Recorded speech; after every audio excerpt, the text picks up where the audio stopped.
Hey, yo, crypto in health. You want to know how crypto is working in health?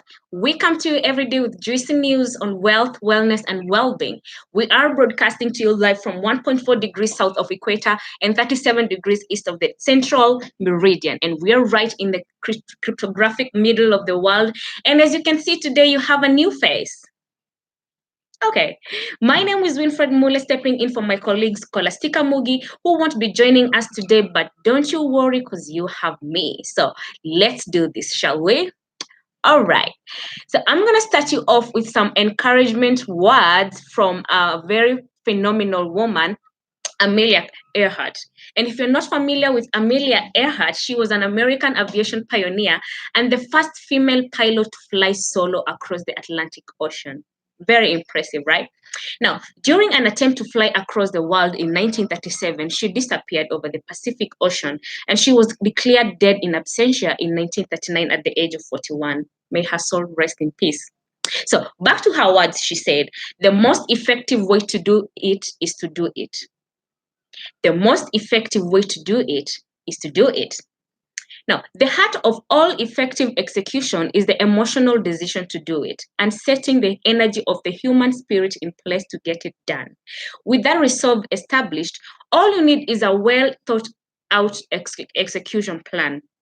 Amelia's words speak to the power of how the words do it resonate with the emotional side of the human spirit, drawing out the human energy of courage, tenacity, sacrifice, confidence, just to mention a few, allowing a person to overcome their doubts and fears and make the emotional decision to do it. Now, if you have been wanting to do something but you keep on postponing, just do it. Like, what are you waiting for? I mean, don't wait for anyone's approval. You only need your own approval. Anyone else is a bonus. I mean, overcome your fear and just go for it. Don't be afraid. Maybe the cave you're afraid of entering holds the treasure that you're seeking. So just do it.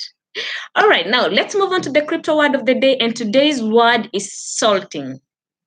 Yeah, I know what you're thinking, but relax. We're not talking about the salting process of food preservation. This is salting in cryptography. And so, what is salting? Now, salting is a concept that typically pertains to password hashing. Another crypto word there, but you might be familiar with it, but let me briefly break it down to you. So, hashing is the practice of using an algorithm to map data of any size to a fixed length. Now, hashing is meant to verify that a file or piece of data hasn't been altered. I mean, it is hashing simply authenticates some piece of data. In other words, it serves as a checksum. Anyway, when salting, the additional value is referred to as a salt. The idea is that by adding a salt to the end of a password and then hashing it, you've essentially complicated the password cracking process. Now, the hash value is different than it would be for just the plain unsalted password. Now, by salting your password, you are essentially hiding its real hash value by adding additional bit of data and altering it. Now, if a brute force attacker knows your salt, it's essentially worthless. They can just add it to the end of every password variation they're attempting and eventually find it. So that's why the salt for each password should be different. Basically, now salting, let me explain it to you like a small baby.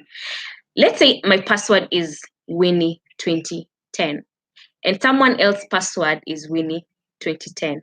The passwords are the same.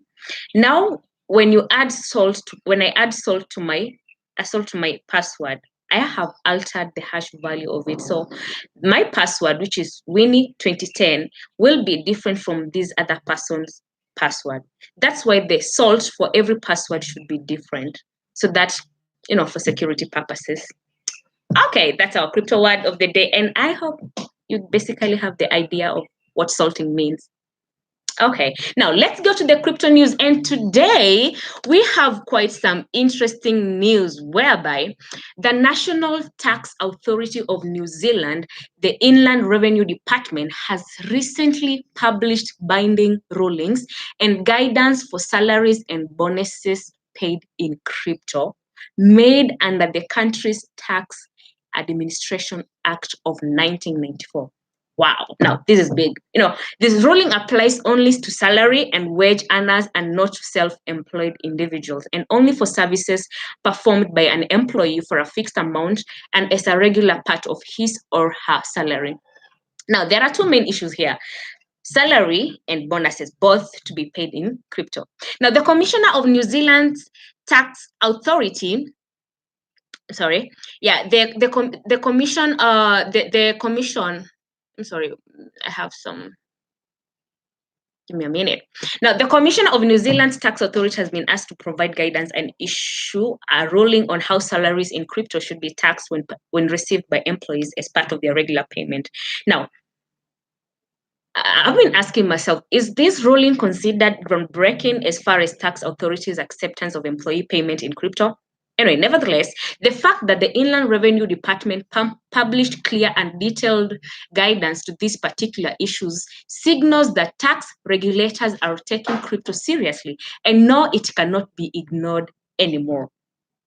There's an article I was reading back, an article dated back in September 2018, whereby a group of blockchain and cryptocurrency professionals and enthusiasts proposed a document for New Zealand's Inland Revenue Department that suggests accepting cryptocurrency as payment for taxes. I mean, the proposal acknowledged the difficulty to liquefy crypto to fiat as a tax payment barrier and suggested that crypto tax payments will encourage compliance. Now, the recommendations also included tax exemption for trading crypto for other crypto.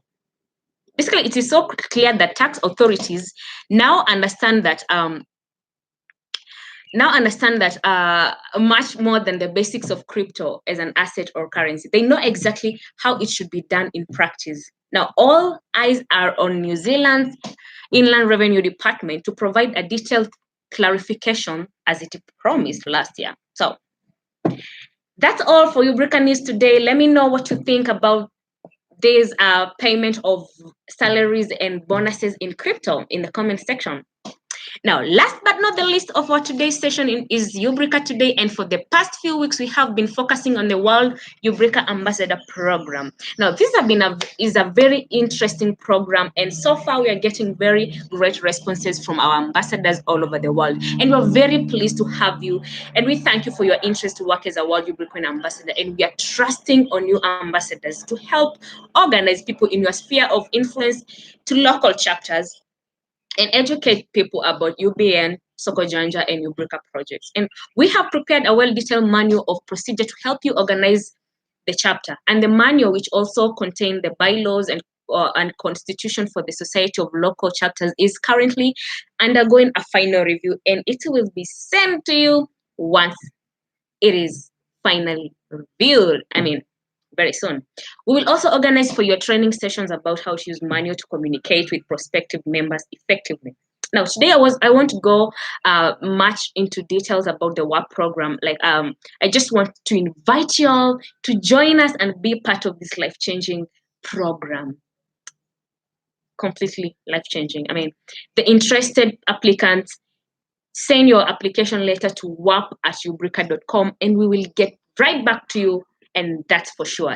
We need to work together to create perfect conditions for a much needed revolution in health industry and make sure that universal health access is possible. Just don't wait to join until it's too late. This is the perfect time. Just do it and do it now. Anyway, thanks all for today. Thank you so much for your time, and please don't forget to give this video a thumbs up and subscribe to our channels, and also don't forget to hit this notification button so that you'll be the first person to know when we post. So much love from Ubrica. Until next time, bye bye.